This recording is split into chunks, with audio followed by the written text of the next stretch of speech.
Y'all, I was not ready for this season, okay? Y'all was doing a lot in a good way. But I was like, can I get through this one bombshell before we get to another one? I know. We feel the same. Yeah.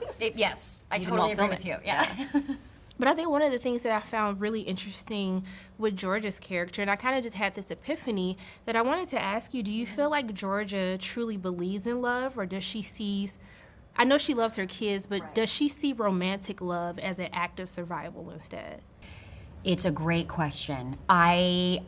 Sadly, I think if it isn't modeled for us at a young age, I think it's really hard as an adult to start to try to navigate it. And Georgia's a great example of that, unfortunately. I don't know that love has ever been modeled for Georgia in the way that it has for a lot of the other characters. And it most definitely has affected all of her romantic relationships. It's not, her tool belt in that department is really not that equipped.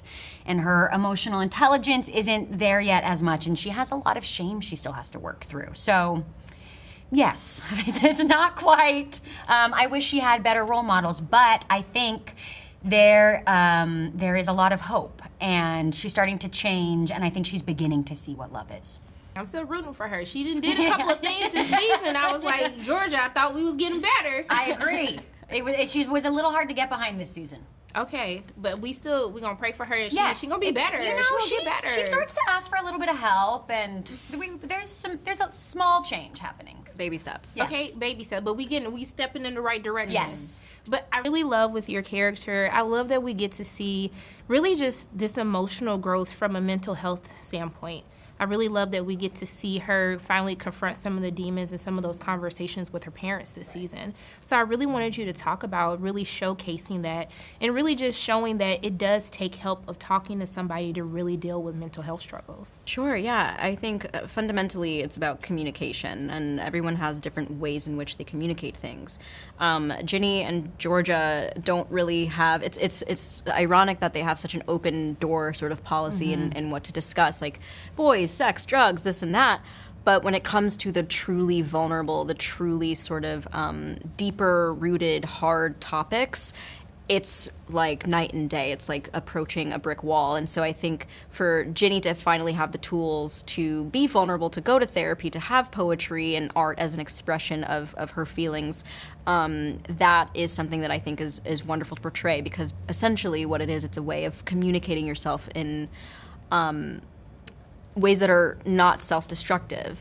And that's the key, because it's always a journey. You're going to have good days and bad days. And as long as you have the support system who can listen to you, and you can listen to yourself and know how to sort of regulate yourself, that's going to go a long way in your journey to a healthier, happier life.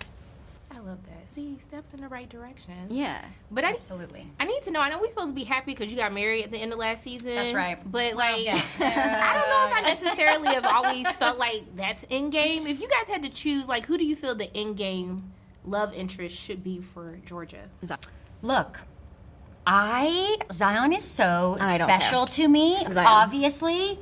But after this season, there's no going back. And it's one of the saddest things to me about this season, that the relationship between Zion and Georgia has changed so drastically. It's so devastating. And so sadly, I don't think we can ever go back. And it breaks my heart. Boo. But if you had, so would Zion be your choice? Zion was up there for me, yes. Okay. I just want to thank the both of y'all so much for taking time out of your day to speak with me. Thank you for giving me several heart attacks this season. I appreciate You're welcome. it. And I'm just sending nothing but love and light both your ways. And I really hope you have a great rest of your day. Thank you so so much. much. You. Thank Y'all you are for too being cute. here. Of course. First of all, like, kudos to Max this season, because she's trying to be a good friend. I know. Like, she really did. I would have cursed a couple of them out for the stuff that they did, but she's a good friend. I agree. I was very proud of her. Can you talk about showcasing, like, really that's a lot of growth from, like, last season to now. So can you, like, talk about what it was like to really show that she's a different person and a different friend this season? I think that's exactly why she tried so hard to be a good friend. I think season 2 really woke her up because she was, being a little monster and taking out her anger on everyone. And I think she really saw how that affected people and how that was hard on people. And I think she's now overextending and trying to be the best version of herself and trying to show her friends, I'm not that monster anymore. I'm here for you. I love you. I'm loyal. And when that's met with resistance, it's a very scary place to be, because then you're like, well, I'm putting my best foot forward, and why isn't that enough? So I think that is a very interesting place to take Max. And she is such a confident character that, injecting some insecurity into her, it's always fascinating to see what that does to a person. And I think that she handles it with grace as well as she can. She's still Max. But I love her for that, and I feel like it's going to resonate with a lot of people. It did. It made me want to be a better friend. I was like, if Max can give this kind of grace to her friends, I can do it too. I love that. See? But I love watching the both of you together. This brother-sister, sibling relationship, it made me think of me and my brothers. And I like that it always has this comedic vibe to it, but we actually get to see some of the more serious conversations happen in this season. So I really wanted the both of you to talk about showing a different side of that bond for season 3. Absolutely. We got to go way deeper this season. We've been talking about, we've been able to show the bickering side of it, and we've been able to show them understand each other. They've been at odds before. I think Max is pretty mad at Marcus for being with Ginny, but we haven't really tackled anything that is as serious as we get into in season 3, and some of the uglier sides of how nasty siblings can be to each other, and it's through caring for each other. I think Marcus really cares about Max's loyalty and really cares about having an ally, and when he's made to feel like he doesn't have one, it's the biggest betrayal in the world. So he just throws every nasty feeling that he has, everything negative inside of him. It's an avenue, he sees it as an opportunity to just spit all of that out and take it all out on Maxine. And for us to do that, go and do those scenes I think it's such a new space. We haven't got to act like that before, so that was really fun. Yeah. Also, there was a scene in the kitchen in 10 where he just looked at me and gave me a look, and I was like, ooh, I am cold. That was scary.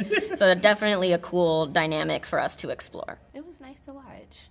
But also, too, with Marcus, I thought that there's something so beautiful but heartbreaking about the silence that he has in this season. He's struggling with his depression, but he also tries so hard to show up for those that love him. Yeah. And I really want you to talk about playing the balance between that of someone that's hurting and trying to be better, but trying to fake it for the ones that love him the most.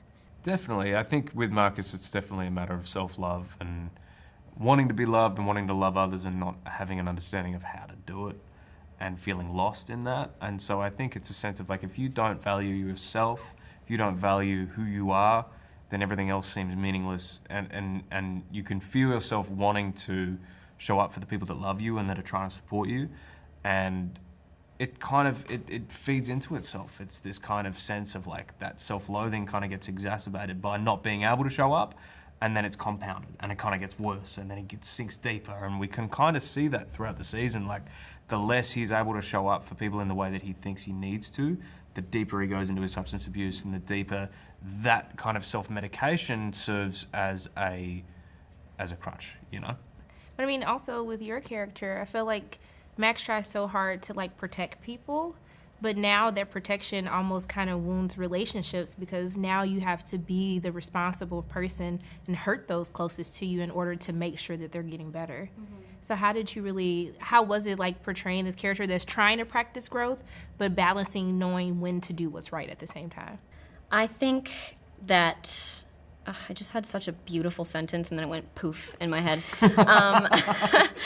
I love that we pushed Max to that point. I think she tries the whole season. She's seeing Marcus go downhill. She's trying to cover for him. She's trying to protect him, but it gets to a point where even she is worried, and she has to make that choice. She knows that she cares more about him being alive and safe than him being her friend, and I think that that's what pushes her to tell their parents and be honest about that.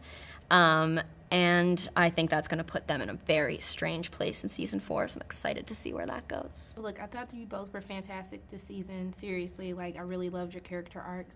And I just want to thank the both of you for taking time out of your day to speak with me. It means a lot, and I'm sending love and light both your ways. Okay? Thank you so much. Also, Good your night. nails are... I receive it. Amazing. Thank you, beautiful. love.